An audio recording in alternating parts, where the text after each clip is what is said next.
কল্পনা করুন, একদিন পৃথিবী ভরে গেছে বিশৃঙ্খলায়। মানুষ দৌড়াচ্ছে, লুকাচ্ছে, কেউ জানে না কোথায় নিরাপদ। আকাশ অন্ধকার, মানুষের ঈমান কাঁপছে। ঠিক সেই সময় দুই ভয়ঙ্কর শক্তির কথা বলা হয়। একজন যে পুরো পৃথিবীকে বিভ্রান্ত করবে, মানুষকে নিজের রব বলে দাবি করবে। আরেক দল যাদের সংখ্যা এত বেশি হবে যে তারা নদীর পানি পর্যন্ত শুকিয়ে ফেলবে। একজনের নাম দাজ্জাল, আরেক দল ইয়াজুজ ও মাজুজ। রাসূলুল্লাহ সাল্লাল্লাহু আলাইহি ওয়াসাল্লাম এই দুই পরীক্ষার ব্যাপারে আমাদের স্পষ্টভাবে সতর্ক করেছেন, কারণ এগুলো কোনো কল্পকাহিনী নয়, এগুলো ভবিষ্যতের বাস্তবতা। কিন্তু আজ একটি প্রশ্ন, কে বেশি শক্তিশালী, দাজ্জাল নাকি ইয়াজুজ ও মাজুজ? কার ফিতনা বেশি ভয়ঙ্কর? কার কারণে পৃথিবী সবচেয়ে বেশি কাঁপবে? আজকের এই ভিডিওতে আমরা জানব দাজ্জালের শক্তি, ইয়াজুজ ও মাজুজের তাণ্ডব, এবং শেষ পর্যন্ত কার পরীক্ষা মানবজাতির জন্য সবচেয়ে কঠিন হবে। ভিডিওটি শেষ পর্যন্ত দেখুন, কারণ উত্তরটি আপনার ধারণা বদলে দিতে পারে। কিয়ামতের আগে পৃথিবী বদলে যাবে। মানুষ প্রযুক্তিতে উন্নত হবে, কিন্তু নৈতিকতায় দুর্বল হয়ে পড়বে। সত্য লুকানো থাকবে, মিথ্যা জনপ্রিয় হবে।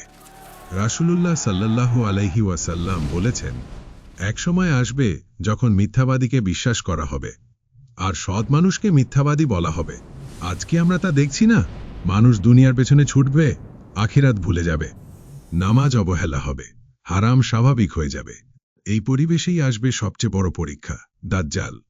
রাসূলুল্লাহ সাল্লাল্লাহু আলাইহি ওয়াসাল্লাম বারবার দাজ্জাল সম্পর্কে সতর্ক করেছেন। তিনি বলেছেন, আদম আলাইহিস সালাম থেকে কিয়ামত পর্যন্ত দাজ্জালের চেয়ে বড় ফিতনা নেই। কেন? কারণ সে সরাসরি মানুষের ঈমান আক্রমণ করবে। সে হবে একজন মানুষ, কিন্তু তার পরীক্ষা হবে অস্বাভাবিক। তার এক চোখ অন্ধ থাকবে, আরেক চোখ ফুলে থাকবে। তার কপালে লেখা থাকবে কাফির, কিন্তু সবাই তা পড়তে পারবে না, শুধু মুমিনরা পড়তে পারবে। এটাই হবে আল্লাহর রহমত। সে আসবে এক ভয়ঙ্কর সময়, যখন পৃথিবীতে দুর্ভিক্ষ চলবে, মানুষ ক্ষুধার্ত থাকবে। তখন সে বলবে, আমাকে মানো, আমি তোমাদের রিজিক দেব। আল্লাহ তাকে পরীক্ষা হিসেবে কিছু ক্ষমতা দেবেন, বৃষ্টি নামবে, ফসল জন্মাবে। মানুষ ভাববে এ তো অলৌকিক। এভাবেই মানুষ ধীরে ধীরে বিভ্রান্ত হয়ে পড়বে। দাজ্জালের সাথে থাকবে জান্নাত ও জাহান্নামের মতো দুটি দৃশ্য, যা মানুষের চোখকে ধোঁকা দেবে। মানুষ দেখবে এক পাশে দাউ দাউ করে জ্বলছে আগুন, আর অন্য পাশে রয়েছে সবুজ বাগান, স্বচ্ছ পানি ও শান্ত পরিবেশ। কিন্তু বাস্তবতা হবে সম্পূর্ণ উল্টো। তার যে আগুন দেখা যাবে, তা হবে ঠান্ডা ও নিরাপদ।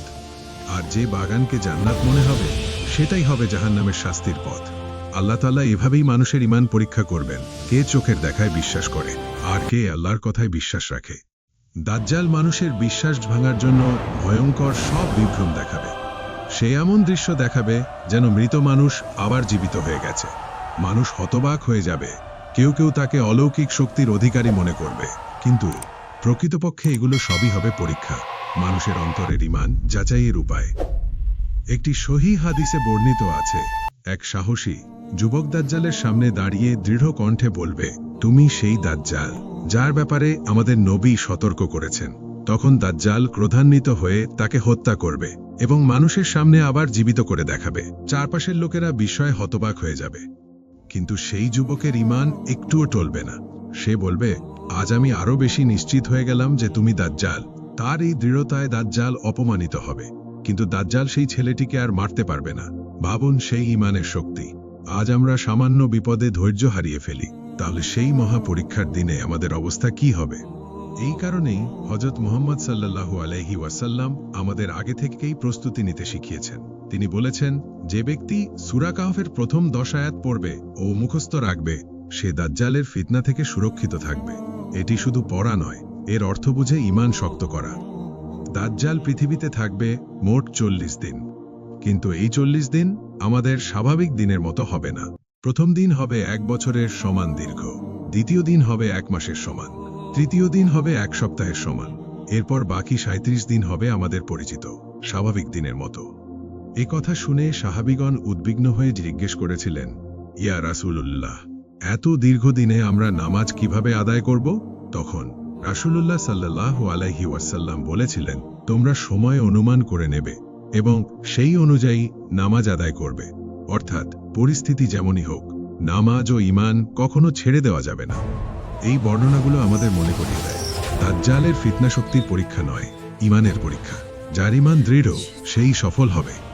যখন পৃথিবী দাজ্জালের ফিতনায় কেঁপে উঠবে, যখন মানুষের ঈমান সবচেয়ে বড় পরীক্ষার মুখে পড়বে, যখন অসংখ্য মানুষ বিভ্রান্ত হয়ে পড়বে, ঠিক তখন আল্লাহ মানবজাতিকে ছেড়ে দেবেন না। সেই ভয়ঙ্কর সময়েই আল্লাহ পাঠাবেন তার এক মহান নবীকে, যিনি ইতিহাসে অলৌকিক জন্মের জন্য পরিচিত, যিনি আল্লাহর কুদরতে পিতা ছাড়া জন্মেছিলেন। তিনি হলেন ঈসা ইবনে মারিয়াম আলাইহিসসালাম। রাসূলুল্লাহ সাল্লাল্লাহু আলাইহি ওয়াসাল্লাম বর্ণনা করেছেন, ঈসা আলাইহিসসালাম আসমান থেকে অবতরণ করবেন যখন মুসলমানরা দাজ্জালের বিরুদ্ধে লড়াইয়ের প্রস্তুতি নিচ্ছে এবং একজন ইমাম তাদের নামাজে নেতৃত্ব দিচ্ছেন। ঠিক সেই মুহূর্তে মানুষ আকাশের দিকে তাকিয়ে দেখবে একজন নেমে আসছেন দুই ফেরেশতার কাঁধে ভর দিয়ে। তিনি অবতরণ করবেন দামেস্ক শহরের পূর্ব পাশে সাদা মিনারের কাছে। তার পরনে থাকবে হালকা হলুদ রঙের দুটি কাপড়। তার চুল ভেজা মনে হবে যেন পানি ঝরছে, যদিও বাস্তবে তা ভেজা থাকবে না। তার মুখমণ্ডল হবে উজ্জ্বল, প্রশান্ত ও মর্যাদাপূর্ণ। যখন তিনি নামবেন, মুমিনরা আনন্দে অভিভূত হয়ে যাবে, কারণ তারা বুঝতে পারবে আল্লাহর সাহায্য এসে গেছে। নামাজের ইমাম পিছিয়ে গিয়ে তাকে ইমামতি করতে বলবেন, কিন্তু ঈসা আলাইহিসসালাম বলবেন, এই উম্মতের সম্মান হিসেবে তোমরা ইমামতি করো। এতে বোঝা যায় তিনি নতুন শরীয়ত নিয়ে আসবেন না, বরং রাসূলুল্লাহ সাল্লাল্লাহু আলাইহি ওয়াসাল্লামের শরীয়ত অনুযায়ী চলবেন। এরপর শুরু হবে দাজ্জালের শেষ অধ্যায়। ঈসা আলাইহিসসালাম দাজ্জালকে খুঁজতে বের হবেন। দাজ্জাল যখন তাকে দেখবে, তখন সে গলতে শুরু করবে, যেমন লবণ পানিতে গলে যায়। সে পালাতে চেষ্টা করবে, কিন্তু পারবে না। শেষ পর্যন্ত তাকে ধরা হবে লুদ্দ নামক স্থানের কাছে। সেখানেই ঈসা আলাইহিসসালাম তাকে হত্যা করবেন। এভাবেই শেষ হবে ইতিহাসের সবচেয়ে বড় ফিতনা। পৃথিবী দীর্ঘ সময় পর স্বস্তির নিঃশ্বাস ফেলবে। মানুষ বুঝতে পারবে সত্য শেষ পর্যন্ত জয়ী হয়। মিথ্যা যত শক্তিশালী মনে হোক, আল্লাহর সামনে তার কোনো শক্তি নেই। এই আগমন শুধু এক নবীর আগমন নয়, এটা আল্লাহর পক্ষ থেকে মুমিনদের জন্য সাহায্য, সান্ত্বনা এবং প্রমাণ। প্রিয় দর্শক, এখন আমরা জানব ইয়াজুজ মাজুজের শক্তি সম্পর্কে। এই পৃথিবীতে বহু জাতি এসেছে, অনেক সভ্যতা গড়ে উঠেছে, আবার ধ্বংস হয়ে গেছে। কিন্তু কিছু জাতির কথা মানুষ শুধু কিতাবে পড়ে, বাস্তবে কখনো দেখেনি। তাদের মধ্যে সবচেয়ে রহস্যময় হল ইয়াজুজ ও মাজুজ। এরা কারা? কোথা থেকে এসেছে? কেন তাদের কথা কোরআনে বলা হয়েছে? আল্লাহ তাআলা কোরআনে এমন কোনো জাতির কথা বলেন না যাদের কোনো গুরুত্ব নেই। ইয়াজুজ মাজুজের নাম এসেছে সূরা কাহফ ও সূরা আম্বিয়াতে। আল্লাহ তাআলা বলেন, একসময় তারা মুক্ত হয়ে যাবে এবং প্রতিটি উঁচু স্থান থেকে দ্রুত নেমে আসবে। ভাবুন, এটি কোনো সাধারণ জাতির কথা নয়, এটি কিয়ামতের বড় আলামত। হযরত মুহাম্মদ সাল্লাল্লাহু আলাইহি ওয়াসাল্লাম বলেছেন, তারা হযরত আদম আলাইহিস সালামের সন্তানের অংশ, অর্থাৎ তারা মানুষই, কিন্তু তাদের স্বভাব হবে ভয়ঙ্কর। তারা ধ্বংসকে ভালোবাসবে, শান্তিকে নয়। ইতিহাসের শুরু থেকেই তাদের মধ্যে ছিল লুটতারাজ, রক্তপাত ও বিশৃঙ্খলা। এ কারণেই মানুষ তাদের ভয়ে আতঙ্কিত থাকত। কিন্তু প্রশ্ন হলো, তারা এখন কোথায়? এই রহস্যের উত্তর লুকিয়ে আছে এক মহান ন্যায়পরায়ণ শাসকের কাহিনীতে। তার নাম জুলকারনাইন। আল্লাহ তাআলা তাকে এমন ক্ষমতা দিয়েছিলেন যার মাধ্যমে তিনি পৃথিবীর বিভিন্ন অঞ্চলে পৌঁছাতে পেরেছিলেন। তিনি পশ্চিম দিকে গিয়েছিলেন, তিনি পূর্ব দিকে গিয়েছিলেন, আর এরপর তিনি পৌঁছালেন দুই বিশাল পাহাড়ের মাঝখানে অবস্থিত এক দুর্গম এলাকায়। সেখানে তিনি এক ভিন্ন জাতির মানুষের সাক্ষাৎ পেলেন। তারা ঠিকমতো কথা বলতেও পারত না, তাদের ভাষা বোঝা ছিল কঠিন। সেই জাতি ভীত ও অসহায় হয়ে অভিযোগ করল, ইয়াজুজ ও মাজুজ আমাদের দেশে অশান্তি সৃষ্টি করছে। ভাবুন সেই আতঙ্কের মাত্রা। একটি জাতি দিনের পর দিন লুটতরাজ, ধ্বংস ও বিশৃঙ্খলার শিকার হয়ে শেষ পর্যন্ত সাহায্যের জন্য এক শাসকের শরণাপন্ন হয়েছে। তারা জুলকারনাইনের কাছে প্রস্তাব দিল, আপনি যদি আমাদের জন্য একটি প্রাচীর তৈরি করে দেন, তাহলে আমরা আপনাকে পারিশ্রমিক দেব। কিন্তু জুলকারনাইন ছিলেন ন্যায়বান ও আল্লাহ ভীরু শাসক। তিনি বললেন, আল্লাহ আমাকে যা দিয়েছেন তাই আমার জন্য যথেষ্ট। তিনি মানুষের সম্পদের দিকে তাকালেন না, বরং আল্লাহর সাহায্যের ওপর ভরসা করলেন। এরপর শুরু হলো ইতিহাসের অন্যতম বিস্ময়কর এক নির্মাণ। জুলকারনাইন নির্দেশ দিলেন, লোহার টুকরা নিয়ে আসো। দুই পাহাড়ের মাঝখানের ফাঁকা স্থান লোহার টুকরো দিয়ে পূরণ করা হলো। তারপর সেই লোহার স্তূপে আগুন জ্বালানো হলো। যখন লোহা আগুনে উত্তপ্ত হয়ে লাল হয়ে উঠল, তখন তার ওপর ঢালা হলো গলিত তামা। ভাবুন সেই প্রাচীরের শক্তি। এটি ছিল শুধু একটি দেয়াল নয়, বরং একটি সম্পূর্ণ সিল করা বাধা। আল কুরআন জানিয়ে দেয়, ইয়াজুজ ও মাজুজ সেই প্রাচীর টপকাতে পারেনি, এমনকি ভেঙেও ফেলতে পারেনি। অর্থাৎ তারা সেখানে বন্দী হয়ে গেল, কিন্তু জুলকারনাইন অহংকার করেননি। তিনি স্পষ্ট করে বলেছিলেন, এটি আমার রবের রহমত, যখন নির্ধারিত সময় আসবে তখন আল্লাহ তাআলাই একে ধ্বংস করে দেবেন। এ কথার মধ্যেই লুকিয়ে ছিল ভবিষ্যতের ইঙ্গিত। ইয়াজুজ ও মাজুজ একদিন মুক্ত হবে, আর সেটাই হবে কিয়ামতের বড় আলামত। হাদিসে বর্ণিত হয়েছে, ইয়াজুজ ও মাজুজ প্রতিদিন সেই প্রাচীর কাটার চেষ্টা করবে, তা নিরলসভাবে কাটতে থাকবে। দিনের শেষে যখন প্রাচীর প্রায় ছিদ্র হয়ে যায় এবং বাইরের আলো দেখা যায়, তখন তারা বলবে, কাল আবার এসে শেষ করব। কিন্তু তারা ইনশাল্লাহ বলবে না। ফলে আল্লাহ তাআলা রাতের মধ্যে প্রাচীরকে আবার আগের মতো মজবুত করে দেবেন। এভাবেই যুগের পর যুগ চলতে থাকবে। অবশেষে একদিন তারা বলবে, ইনশাল্লাহ কাল আমরা এটি শেষ করব। সেদিন আল্লাহ তাআলা প্রাচীরকে আগের মতো ফিরিয়ে দেবেন না।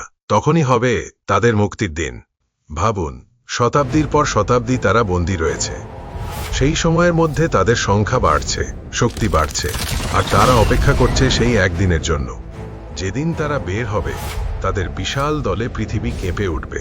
হাদিসে এসেছে, তাদের সংখ্যা এত বেশি হবে যে সামনের দল যখন কোনো নদী বা হ্রদের পাশ দিয়ে যাবে, তা সব পানি পান করে ফেলবে। পেছনের দল এসে বলবে, এখানে তো একসময় পানি ছিল। ভাবুন সেই সংখ্যার ভয়াবহতা। তারা যেখানে যাবে সেখানেই ধ্বংস ও লুটতরাজ চালাবে। মানুষ শহর ছেড়ে পাহাড়ে আশ্রয় নেবে।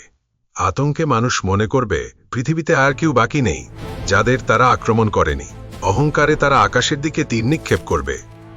সেই তীরগুলো আকাশে নিক্ষেপ করার পর আল্লাহ তাআলার ইচ্ছায় তীরগুলো রক্তমাখা অবস্থায় ফিরে আসবে। তখন তারা আরও বিভ্রান্ত ও অহংকারী হয়ে বলবে যে তারা আকাশের অধিবাসীদেরও পরাস্ত করেছে। বাস্তবে এটি তাদের কোনো শক্তির প্রমাণ নয়, বরং আল্লাহ তাআলার পক্ষ থেকে তাদের জন্য একটি ইস্তিদ্রাজ। যখন পৃথিবী অসহায় হয়ে পড়বে, তখন হযরত ঈসা আলাইহিস সালাম ও মুমিনরা আল্লাহর কাছে আন্তরিক দোয়া করবেন। তখন আল্লাহ তাআলা পাঠাবেন এক ক্ষুদ্র প্রাণী, নাগাফ নামে এক ধরনের পোকা। এই পোকাগুলো তাদের ঘাড়ে আক্রমণ করবে। এক রাতের মধ্যেই তারা সবাই ধ্বংস হয়ে যাবে। সকালে মানুষ দেখবে সব নিথর, পৃথিবী ভরে গেছে তাদের দেহে। তখন আল্লাহ তাআলা বিশাল পাখি পাঠাবেন, যারা সেই লাশগুলো দূরে সরিয়ে নিয়ে যাবে। এরপর নামবে প্রবল বৃষ্টি, যা পৃথিবীকে ধুয়ে মুছে পরিষ্কার করে দেবে। ধীরে ধীরে পৃথিবী আবার শান্ত হয়ে উঠবে। এই বর্ণনাগুলো এসেছে হযরত মুহাম্মদ সাল্লাল্লাহু আলাইহি ওয়াসাল্লামের সতর্কবার্তা থেকে, যাতে মানুষ বুঝতে পারে শেষ সময়ের পরীক্ষাগুলো হবে ভয়ঙ্কর, আর মুক্তি পাবে তারাই যাদের ঈমান দৃঢ়। শেষ প্রশ্ন, কে বেশি শক্তিশালী, দাজ্জাল নাকি ইয়াজুজ ও মাজুজ? যদি সংখ্যার কথা ভাবেন, ইয়াজুজ ও মাজুজ ভয়ঙ্কর। তাদের সংখ্যা, তাদের তাণ্ডব, তাদের ধ্বংস পৃথিবী কাঁপিয়ে দেবে। কিন্তু যদি ফিতনার কথা ভাবেন, তাহলে দাজ্জাল আরো ভয়ঙ্কর, কারণ সে সরাসরি মানুষের ঈমান আক্রমণ করবে।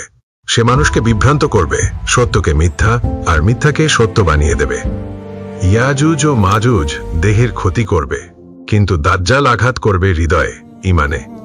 এই কারণেই হযরত মুহাম্মদ সাল্লাল্লাহু আলাইহি ওয়াসাল্লাম দাজ্জালের ফিতনাকে সবচেয়ে বড় ফিতনা বলেছেন। তাই আসল প্রশ্ন, কে বেশি শক্তিশালী, এটা নয়। আসল প্রশ্ন হলো, আমাদের ঈমান কতটা শক্ত, কারণ শেষ সময় বাঁচবে সেই যার ঈমান দৃঢ় থাকবে। প্রিয় দর্শক, আপনার কাছে কাকে বেশি শক্তিশালী মনে হয় তা আমাদের কমেন্ট করে জানাবেন। আল্লাহ আমাদের সবাইকে সেই সময়ের ফিতনা থেকে হেফাজত করুন। আমিন।